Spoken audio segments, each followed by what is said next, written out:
Then went around about 200 yards, then threw it in the back again, and the girls all started screaming again, and there's ears piercing. But that's just one of the laughs we used to have. You see? Thanks very much, Opie. That's fantastic. Yeah, you knew how to enjoy yourselves, you old boys, didn't you? Yeah. Bloody hell, dead pussies in the back of the car. Right, and during these golden years, the golden years they were called, according to somebody close and dear to your heart. Unfortunately, she can't be here this evening. However, you were fortunate to meet the woman of your dreams, and she's still busy in Snacks R Us. So, no, we digress, because as we all know, the only woman of Dick's dreams is Anne Weavers, as she was. But now, of course, Anne Hunter, as she is, who also performed. Oh, it shows. Sorry, Anne. Sorry, it's just your typing. I'm sorry. One of those things, you know. And during a long and arduous courtship, certain incidents occurred. Mrs. Weavers, you better put your fingers in your ears here, girl, because this might make you girl. You eventually married anyway on the 12th of July 1971 at Galston Parish Church. And you were always a patient and considerate boyfriend. You obviously changed when you got married, did you? Because you've been patient. Sorry, it doesn't flick my switch stick with it. Patient. Considerate boyfriend. And you even managed to teach Anne how to drive. Bless him. Shortly after passing her test, Anne had an incident. Careful. Steady, Tiger. I almost caught. Just turn the page, will you, Dad? Thank you. Thank you very much. And then Anne's going to come down here and tell us a story, which is one that her mother will approve of. And she's now looking at me saying, what story was that? It's probably about when you were, you know, in the car, you remember, and you had to look under the back seat for the cat. And I think you get to it now. Which one would you like? Because you said at Centre Pots this week you preferred the big one, didn't you? Sit down and shut up. Come on, get on. Try that one. Testing. Thank you. It was a cold winter's night again. It was very snowy out and very icy. And on the... I think I'm interfering with it, Yeah, Anne. you are. I'll tell you what, you better use that one then, okay? It's not as big as that one, but I'm sure it'll suffice. Try that one.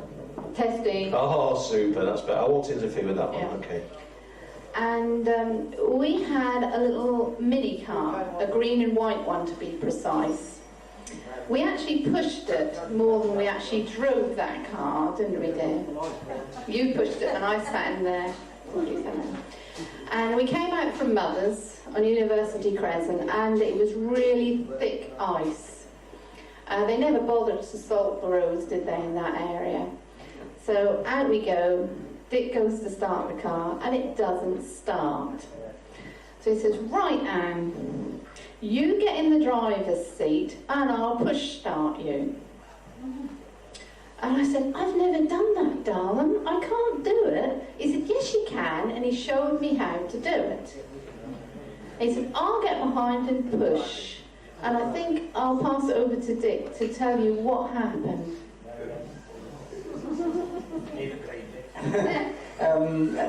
Very thick ice. I had ordinary dancing shoes on, and there was no laps of ice at all.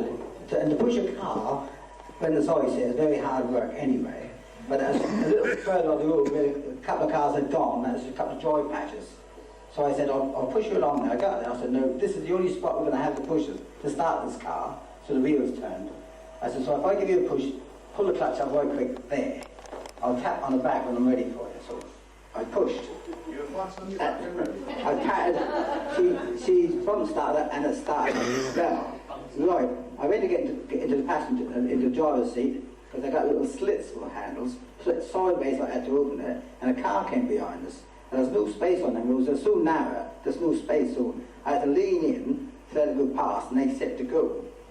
And I said to Anne, they let us go, Anne, just go to the next empty spot, because Anne couldn't really drive at that time. Go to the next empty spot, and she took off. And I was at my back to the car, I've got a demonstration, back to the car like this, I was letting the car go, and she took off, and I was running sideways. And her driving, she couldn't see me standing there, and I had all those shoes on, like I said, and she went about, that seemed like 1,000,000 miles an hour. And instead of going to the first spot, she thought I'd go back clear about 300 yards up the road. So she carried on going, and I was doing Charlie, trying to run at the same time as I was being skidded half the time. And this car had plenty of time to take over, but he was still enjoying himself. Watching me do a ballet dance at the end of this garden sort of thing. So he said, no, carry on, you know. And of course, in the end, I managed to kind of go full circle and bang onto the roof. So Anne realised I was still there. She went, oh, I thought I left you a mile behind. That's just one story.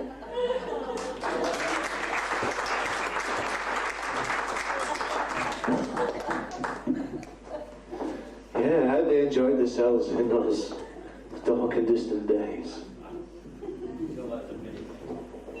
Yeah, Dick told us about that. It's something of the day we were talking about that, wasn't it? Centre Park, coincidentally, wasn't it? Yeah. Because it started off in Lowestoft and she dropped you off in Swaffham or something, wasn't it? Before she saw you. Yeah. Fantastic, anyway, yeah. On the 26th of May, 1979, your daughter, Samantha Wendy, was born. Samantha, of course, is married to Lloyd Thompson, and they have a daughter, your granddaughter, Jasmine.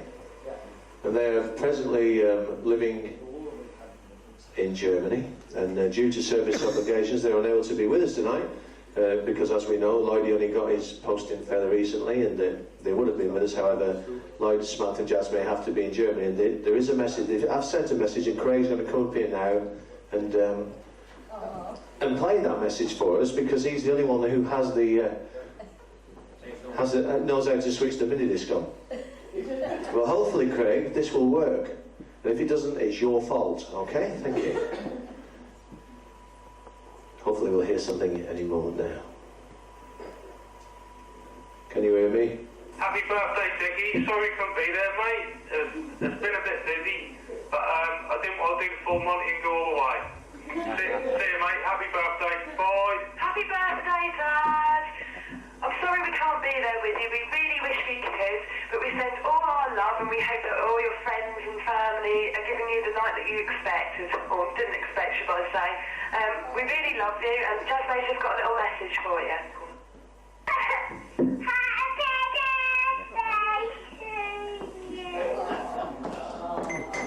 Super. Thank you, Craig. Oh, well, he's pulling up myself here. Right. Unfortunately, Samantha, as I say, she's in Germany now. They only went there the other week, and they're only young and haven't got a great deal of money and all that kind of stuff. And you know, they've got a new life in Germany, but they would have loved to have been here tonight. But unfortunately, they couldn't be here. But hopefully, they're going to be on for Christmas anyway, aren't they, mate? Hopefully, they'll be on for Christmas, and copy that. Anyway, moving swiftly along. On the 12th of January, 1983. You remember what day that? You remember who was born on that day, don't you? Right, and Craig Giuseppe was born. How do you spell Joseph? S-E-P-A. And that is a fact because he did his first disco last night. That's a fact. Yeah. What is it you called again? What's your stage name? Short Term Willie or something, wasn't it? Something like that, yeah. Little Willie. Anyway, he went down a treat, and Craig's a bit worried because his dad went down better than him down there, and they've asked, can his dad go back in food chain? In more recent years, Dick, of course, you've rediscovered your talent for temping bowling. which you share with Craig, Cliffy, and Howard. Is Howard here tonight? No, it's not. No, Howard can't be here, but the boys are here anyway, and they do a bit of 10 pinballing on Monday nights, and very often, fairly recently, you've been seen playing computer games with Craig till 4 o'clock in the morning, and much to Anne's disbelief. And ably assisted by Jasmine, who helps you out with the controls, because you can't see them, can you?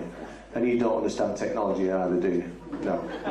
And that's almost it, but the only thing I'd like to add, because I haven't added anything as we've gone through this palaver, is your sort of enthusiasm, Dick, for DIY, which is how I will always remember you. And if you've never witnessed any of Dick's DIY exploits, I'll just reminisce about one incident. Which I was around Dick's one day, and he was in the back garden doing a bit of something, and I said, what's happening, Dick? He said, God, bloody shed's a pain in the ass. He said, it's leaking. I said, oh, right. What are you doing with that carpet, Dick? And he had a big piece of Flotex carpet, which was being chucked out from the kitchen because he got a new carpet, something like that. He said, I'm going to put it on the shed roof. I said, sorry? He said, I'm going to put it on the shed roof. I said, why? Well, it's waterproof, isn't it? You know, I mean, he said that'll stop it raining in and all that kind of pull. I said, oh. Well, honestly, at this stage, it had been a long and heavy weekend as usual, and I couldn't contain myself, and I was almost in tears. But Dick then decided to, and I'll just give you a quick demonstration. Dick's, re-roofing the shed with the Flotex carpet, and this is how it went.